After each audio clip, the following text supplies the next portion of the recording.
panukalang batas na yun, ako sa sarili kong panukat, maraming sablay yun eh. Mm. Hindi ko lang kayang i-discuss ngayon sapagkat matagal ang discussion yun. Baka mamaya, 2 kabanata ang ating ang maubos natin. Kasi napakaraming inconsistencies nung kanilang ginawang ginawang panukalang batas. Na sa aking tingin, parang spur of the moment lang eh. Ibig sabihin, hindi naman sila talagang gumagawa ng batas eh. Ibig sabihin, dahil nga hindi naman in aid of legislation, malinaw naman na in aid of prosecution itong kanilang ginagawa. Para lang walang masabi. Mga taong katulad mo, Admar, na akala ko ba kayo ay in aid of legislation, bakit wala kayo yun, napilitan silang gumawa.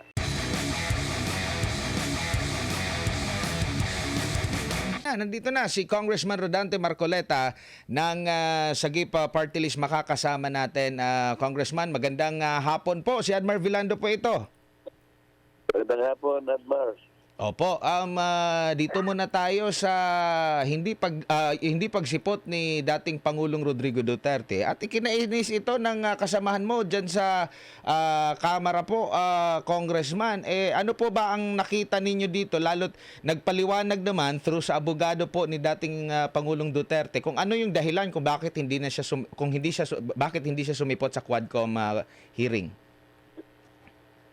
Malinaw pa sa sikat ng araw yung mga dahilan na kanyang ginamit, Admar. Hello? Go ahead po. Yung una ay sinabi niya sa pamagitan ng kanyang abogado na wala na siyang tiwala. Ibig sabihin, nagdududa siya doon sa integridad, independence, and probity ng Quadcom na magsagawa ng inquiry in aid of legislation. Yung kanyang binanggit. At sinundan pa ng isang pahayag na ito kanya ay ginagamit nyo lang na political ploy para ako'y asuntuhin sa mga bagay, sa mga krimen na hindi ko ginawa. So mali na yung kadahilanan na nagdududa na siya, may pag-aalinlangan na siya. Yun ang una. At marami pang iba. Katulad nung sinabi niya, magitan ng abogado niya na dalawa din sa chairman ng Quadcom ay tahasang sinabi na si Pangulong Duterte ay talagang liable sa mga krimen na kanilang ipinararatang sa kanila. Sa mga tid, kung ikaw ay meron ng prejudgment sa isang tao, bakit mo pa siya pathatawag? Kumbaga, wala na siyang makikita na anumang hustisya doon sapagkat pinatulan na siya, di ba? Yung mga pananalita na yan ay hindi akin, Admar, sinasabi ko lang, nabasa ko yung sulat ng abogado na ang lahat ng mga yun ay nanggaling din kay dating Pangulong Duterte. At pangalawa, sabi niya, para makatipid naman kayo ng panahon at saka ng resources, mas mabuti siguro kanya kung humingi na lang kayo ng stenographic notes sa Senado. Kumuha lang kayo ng transcript sapagkat yung pinagsasabi ko ron extensively kanya, siya rin naman ang sasabihin ko dyan kung sakasakali. Sa mga tid, baka gusto nyo na lang kumuha ng transcript para sa ganoon ay maging referensya ninyo at makatulong din naman sa inyo. Yun ang kanyang At pagkatapos, pinakakala ninyo kanya na ako ay nakagawa na ng mga iniisip ninyong mga krimen na siya ng dahilan kung bakit kayo nagtatawag ng ganyang klaseng pagdinig. Bahagi na lang ninyo kanya sa Department of Justice yan sapagkat yan naman ang dapat nakapuntahan ng mga pangyayari. Ang ibig sabihin ng dating Pangulo, yun naman ang nakalatag na tuntunin sa ating mga batas kapag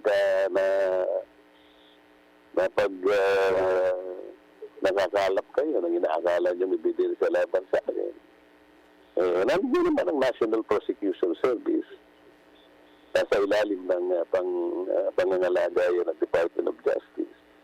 Kasi ituhin nyo na lang ako. Di ba yun ang dapat na kapuntahan ng lahat ng mga yan? At bakit kasi kinakailangan pang magpunuang prosecutor pa yung Quadcom? Kumbaga, yan ang ibig niya sabihin. Bakit kayo pa?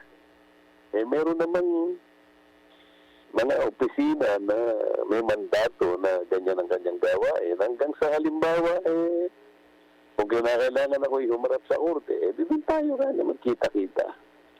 Yun ang naging pahayag niya sa ngayon doon sa sulat na aking nabasa na kinote ng ating mga pahayagan, Admar.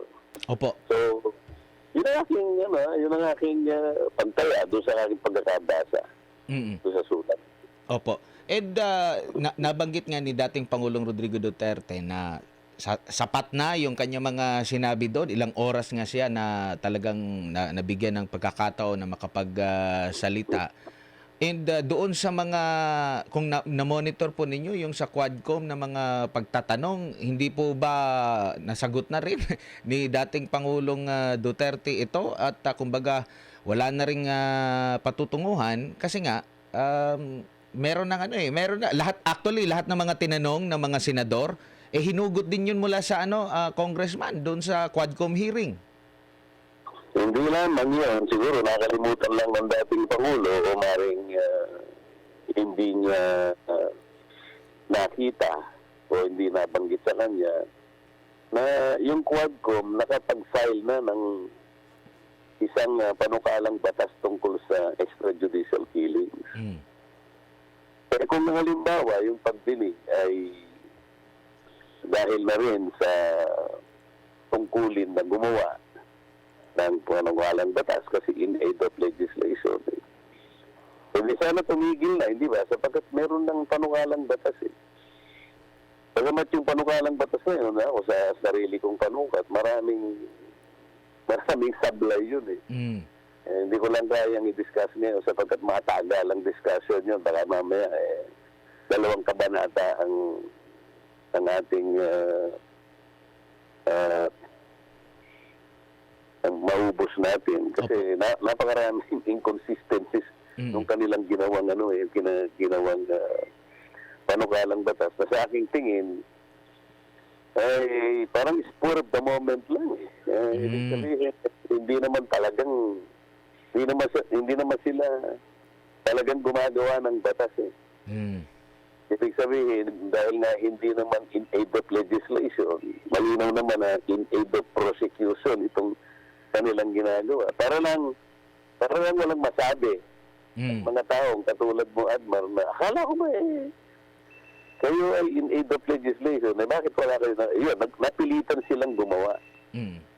At kapag yung ginawa nilang batas na yun ay susuriin natin, abutin tayo ng 2 linggo siguro i-discuss natin yung Admar. Opo.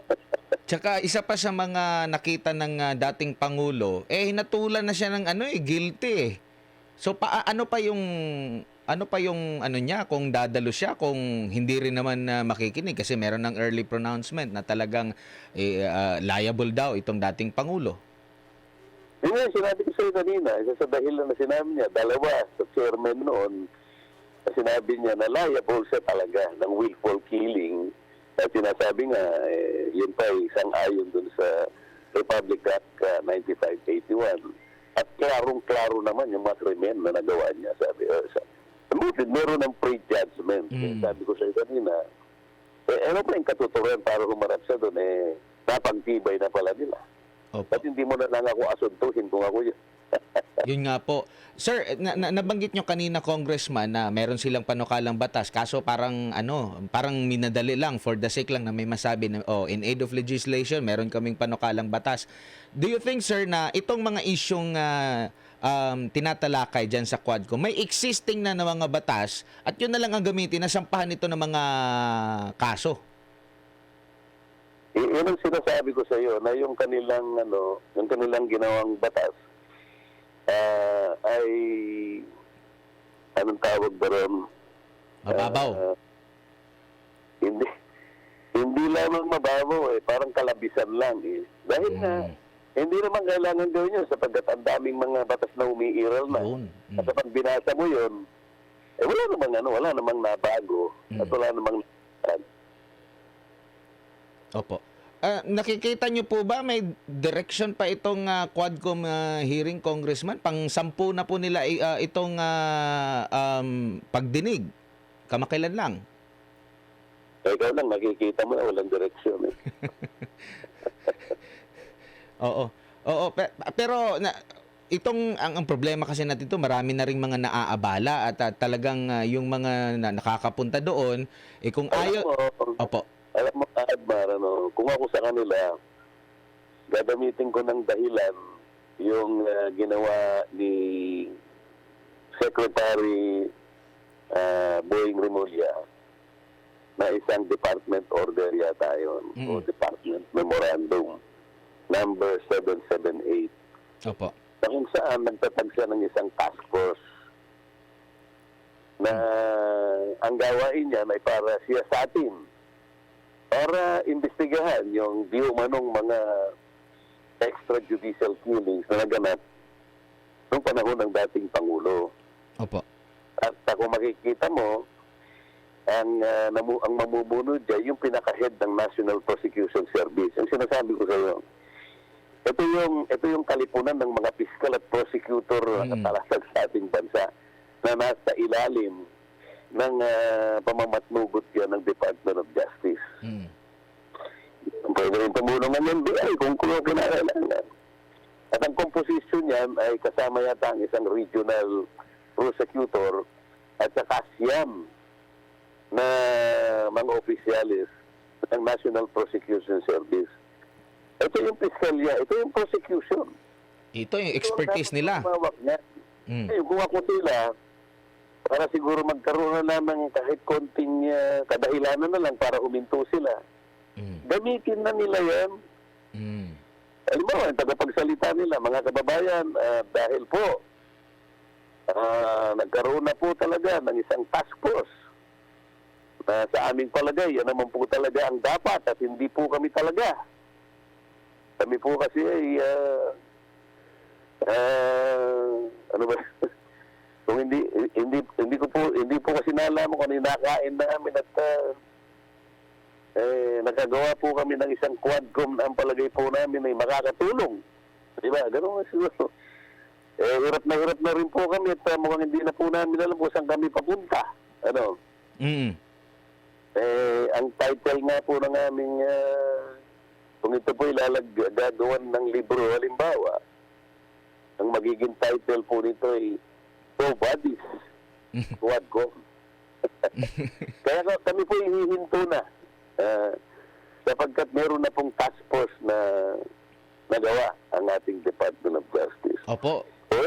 Mas maganda sana na napampatigil na sa kanila. Tsaka may napansin din kasi rin yung ating netizens sa nila kasi yung iba nagmamayabang pa na mas magaling daw sila na mag-imbestiga dyan sa Quadcom. Yun pa nga yung ipinagmamalaki yung isang kongresista nga, no? Pero meron talagang ahensya na may kakayanan at talagang ito yung trabaho nila, yung pag-iimbestiga talaga po, Congressman. Sino nagsabi na sila ay pinakamagaling mag-imbestiga? Kasi one time, tinatanong yung dating PIDEA chief, no? At yung si Kong Hun ata yun, sa ang kung di ako maalala, pero may isang kongresista na parang tinatanong na, so mas magaling pa pala kaming mag-imbestiga kasi pinipilit talaga nila na yung Michael Mabayon or sino yung na involved sa illegal drugs. Kaso nga lang, walang sapat na ebidensya talaga yung PIDEA during that time na mapagko-connect. Tapos yung isang lang, ang chismis lang yung pinagugutan na alam na ang chismis daw na ganito involved sa illegal drugs. So yun yung kumbaga nagbase lang sa hearsay at chismis. At nanindigan yung dating PIDEA chief na si Villanueva na hindi pa kami pwede na manindigan or doon lang yung pundasyon ng aming pag-imbestiga sa mere chismis. Ang magsasabi naman talaga kung sino yung magaling mag-imbestiga, hindi dapat sila, kung hindi dapat yung mga taong nakakakita kung ano yung ginagawa nila. Kasi kung ang panggagalingan nung salitang magaling silang mag-investigate, sila rin, baka hindi masyadong paniwalaan ng tao.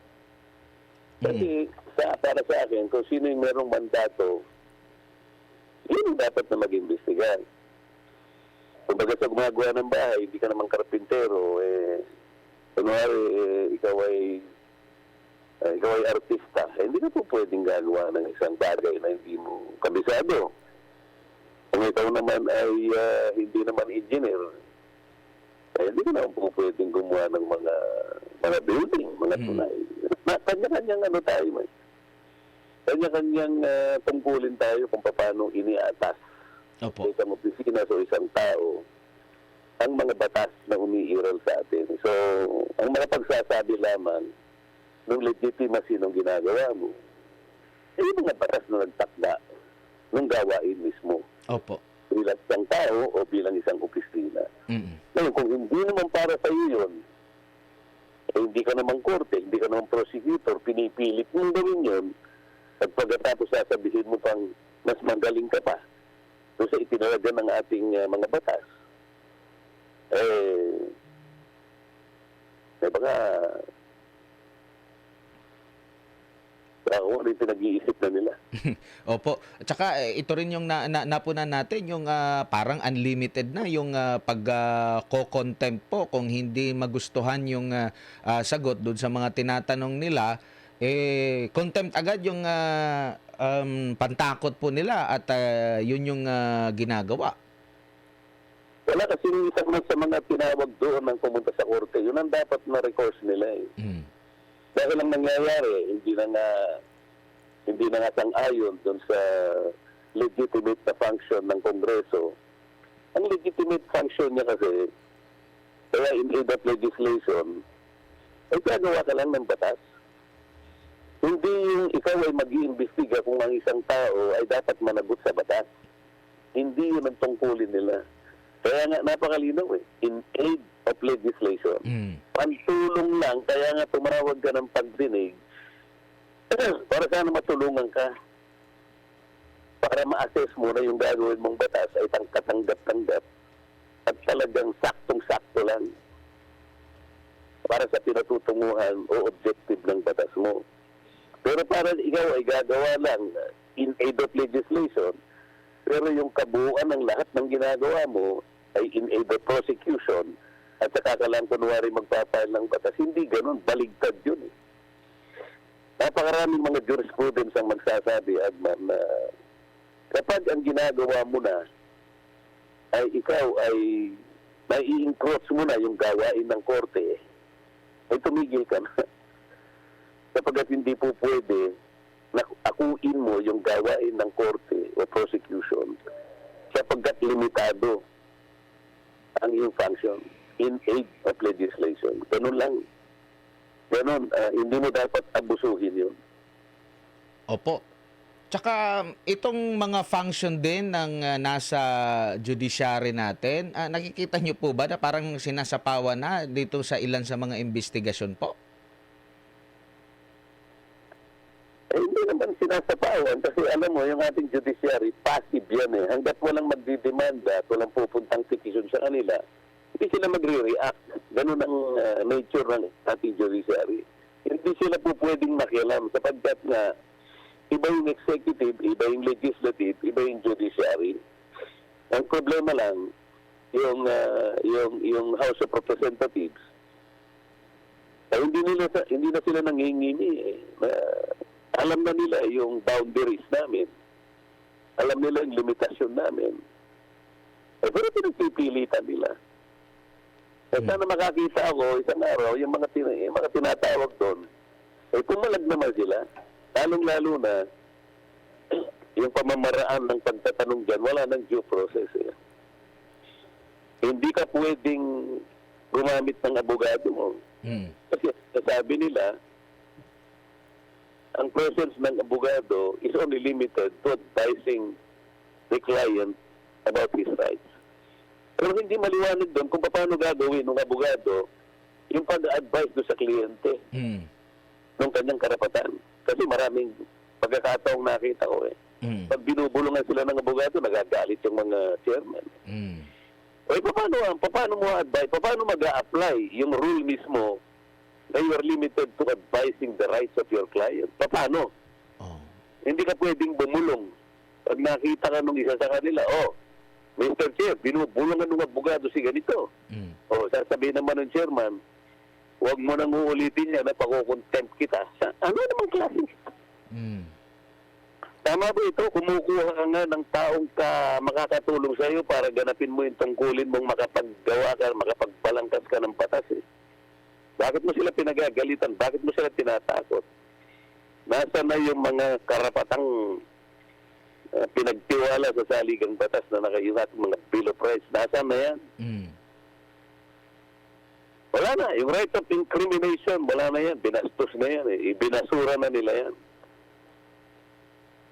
Opo. Tsaka, Congressman, pati rin yung yung magkakaroon pa ng komento na nandyan daw yung abogado para pahabain, para pagkapirahan lang, tapos yung mga legal na mga usapin, hindi lang limited na sa mga abogado kasi nagugugol naman yan. Hello? Yes po, Congressman. Yung pong meron kasing nagsasabi pa, Congressman, na yung mga abogado, lang yan, pinapatagal lang para pagkapirahan lang yung kanilang kliyente. Tapos yung usaping legal, hindi lang limitado sa mga abogado lang kasi pwede naman mag-google yung mga usapin na yan. Ano po komento nyo doon? Ano bang gusto nilang gawin? Pati yung legal profession, sila na yung gagawa ng batas? Pati ba yung aktibidad, gawain ng abogado at yung tuntunin ng mga abogado na tanging nagtatakda lang dyan ay Korte Suprema, papasukin ba nila yun? Hindi ba nila alam ang hangganan nila at saka yung mismong tungkulin ng Korte Suprema tungkol sa legal profession? Hindi ba nila alam yun? Maring hindi yan. Sapagkat yung apat na chairman dyan, bagamat mga kaibigan ko yan, yung apat na chairman dyan, yung isa walang abogado. Kaya nga sabi ko, kapag ganyan, nagkukulumang korte at pinagsama pa yung prosecutory power ng DOJ at wala namang chairman na mamamagitan na halimbawa pahintuin yung pagtatanong, hindi na po pwede yan.